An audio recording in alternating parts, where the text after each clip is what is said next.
Bonjour à tous, moi c'est Cassandra, bienvenue dans Arisak Aradel Ishara et je voulais vous faire une petite vidéo pour vous présenter mes oracles et mes tarots que j'ai choisis pour ce mois de printemps, notamment fin avril, début mai, tout le mois de mai plutôt. Donc le premier tarot que j'ai choisi c'est le Blood Moon Tarot. Donc ça c'est la première édition. Est-ce que vous voyez bien? Hop. Donc c'est un tarot auto-publié. Il y a un livret qui est en PDF. Donc voici les tranches. Le dos qui est magnifique. Et je voulais choisir des tarots, des oracles de ma collection qu'en fait je mets ici, comme ça je peux vous parler en même temps. Et vous pouvez voir les cartes. J'ai beaucoup de tarots, beaucoup d'oracles et j'ai décidé de quand même un petit peu travailler certains tarots, certains oracles pendant une certaine période. Et ceci est à l'envers. Hop, magnifique dessin. Et donc en regardant ma collection, j'ai voulu travailler avec ce tarot. Et en plus je trouve que ça va super bien avec les énergies du printemps, printemps-automne. Automne-printemps plutôt. Et c'est un tarot très doux jusqu'à maintenant. J'ai commencé aujourd'hui même, le 24 avril.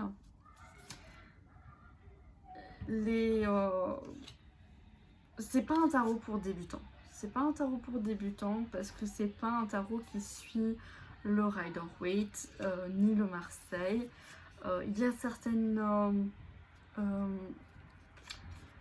genre il est très intuitif en fait. Il est très intuitif et moins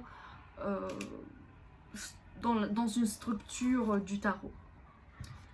Donc il faut vraiment vous connecter à votre intuition pour pouvoir vous connecter et lire avec ce tarot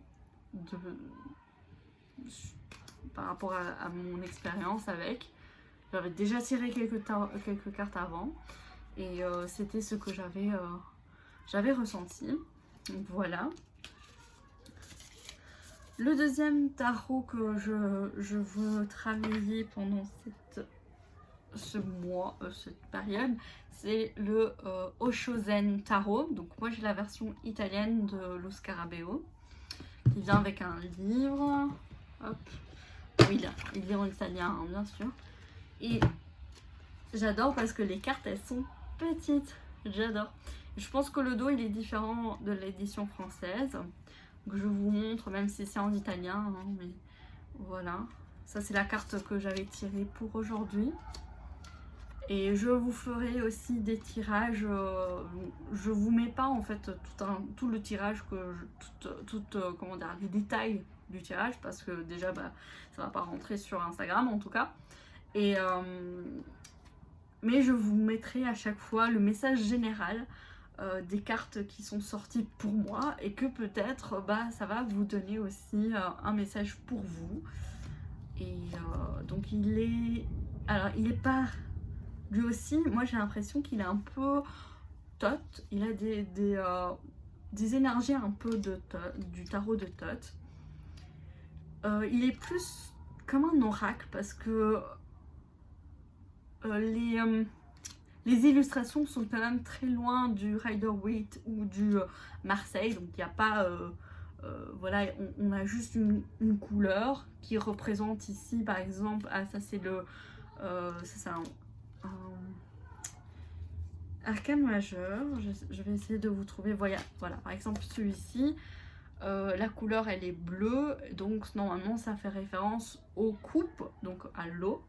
Et on a un 7, et au lieu d'avoir, il n'y a pas cette coupe, il n'y a rien, il y a une illustration qui est magnifique. Et ici c'est quoi? Proiezione, donc c'est la projection. Et je pense qu'on, voilà, avec ce tarot en fait, c'est plus un oracle qu'on peut vraiment travailler avec l'introspection. Par contre, ce que j'ai trouvé, c'est que voilà, par exemple, les arcanes majeures quand même sont très ils sont proches quand même du Rider-Waite. Donc par exemple ici on a la grande prêtresse et bon ça a été renommé ici la voie intérieure, mais j'ai l'impression qu'on retrouve quand même la lune, les deux côtés, ça a vraiment une énergie de grande prêtresse. Je vous montre encore quelques cartes. Et l'énergie, il est incroyable. Le livre, il est aussi très bien fait. Il y a 2 parties. Je ne sais pas si la version française a la même chose. Par contre, je parle de... Il faut prendre la version avec le coffret, pas la version qu'on retrouve dans une deck box. Donc vraiment dans le coffret. Donc voilà. Et le dernier petit, c'est le... Hop, je prends sa boîte. Hop, le Fairies Oracle de Brian Froud. Donc il y a un magnifique livre qui est à l'intérieur. Je vais vous le montrer. Hop, voilà. Voilà. Donc voici. D'ailleurs, j'ai réalisé une unboxing sur ma chaîne YouTube pour cet oracle, si vous voulez la voir. Donc voici comment ça se présente à l'intérieur. On a la carte, ah oui je me suis fait mal, je me suis coupée, la carte en gris, on a le nom de la carte, le numéro, on a des mots-clés, on a un très beau texte, vraiment une explication, ça nous plonge en fait dans son univers de fées et c'est incroyable. Et puis ici à la fin on a qu'est-ce que ça veut dire la carte si elle apparaît dans un tirage et si elle est renversée. Donc moi d'habitude je n'utilise pas les cartes renversées, donc cette partie là je ne l'utilise pas. Donc voici le dos des cartes. J'avais même commenté, donc je vous invite à aller voir ma revue sur ma chaîne YouTube. Donc c'est un univers très c'est pas les fées. Souvent les personnes qui présentent ce jeu disent que c'est pas les fées qu'on retrouve par exemple dans les tarots, dans les oracles de Doreen Virtue. C'est vraiment des fées liées à la nature. Il y a des fées comme celle-ci un peu plus dans la matière et des fées, d'ailleurs dans le livret il explique, qui est plus éthérée dans les astres en fait, comme une espèce d'énergie. Et je trouve ça super beau parce que on pense souvent aux fées comme des petites fées réelles avec un petit corps, alors que ici avec ce tarot on peut travailler avec l'énergie des fées aussi vraiment énergétique en fait, comme avec celle-ci par exemple. Voilà. Ou bien on peut travailler avec des fées qui sont beaucoup plus tangibles, beaucoup plus matérielles comme celle-ci. Et puis dans le livre il explique que tous les fées ils ont une certaine comme une espèce de hiérarchie et voilà. Donc ce que je fais pour ces 3 decks, c'est je tire à chaque fois une carte et puis je vais aller voir dans le livret, je vais vraiment écrire tout ce qui me parle au moment où je fais le tirage et puis je réalise le message général que je vous partage à la fois sur mon compte français Instagram et mon compte français, italien, toujours Instagram. Donc voilà. Je trouve qu'elles sont, il y en a qui sont très particulières, d'autres vraiment magnifiques. Je vous rapproche un petit peu. Donc voilà pour les tarots et les oracles du printemps, disons comme ça. C'est pas vraiment du printemps, vraiment jusqu'à fin mai je vais travailler avec ces tarots là, ces oracles ci, et puis je fais une tournée pour que en fait au moins un mois j'utilise un tarot ou plusieurs tarots, plusieurs oracles, comme ça au moins j'utilise un petit peu ma collection parce que je trouve ça dommage et ça me permet aussi d'apprendre en fait de nouvelles significations, de nouvelles significations qui ont été attribuées à un tarot, à un oracle. Donc je vous remontre un petit peu celui-ci, il est vraiment magnifique. Je pense qu'il n'est plus disponible, en tout cas, sur Roi de Coupe, le jugement. Regardez-moi ça, le jugement. Voilà. Allez, je vais vous faire un petit tirage. J'ai envie de vous faire un petit tirage avec le Blood Moon Tarot. Je suis en train de l'étudier, hein, mais comme je vous dis, c'est un tarot qui est complètement intuitif. On va voir pour ceux qui me regardent quel est le message. Le Cat of Dreams. Alors, le Dreams, il me semble, parce que les différentes suites, catégories ont été changées, il me semble que c'est l'épée. On va contrôler, il y a un petit texte ici.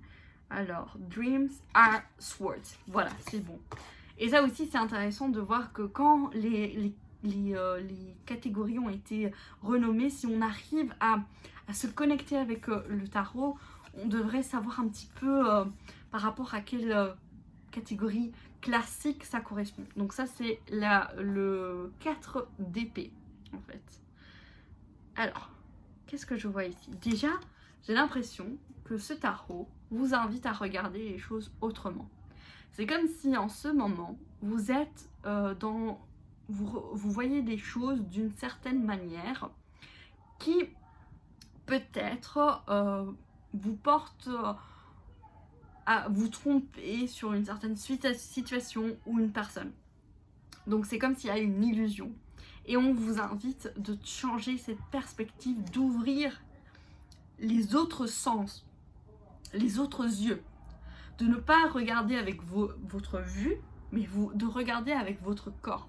Genre, vraiment vous connecter à ce qui vous entoure et ressentir les choses. Regardez avec vos sens, en fait.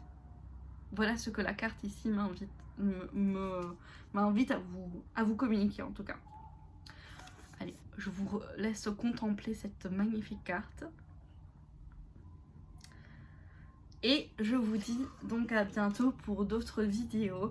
N'hésitez pas à me joindre sur Instagram, sur YouTube. De toute manière, tout est en lien de description. Je vais mettre le Linktree. Ou bien si vous êtes sur Instagram, de toute manière, tout est sur la bio. Donc voilà, j'espère que ça vous a plu et que ça vous a fait connaître aussi d'autres jeux, d'autres tarots que vous ne connaissiez pas. Bisous, bisous.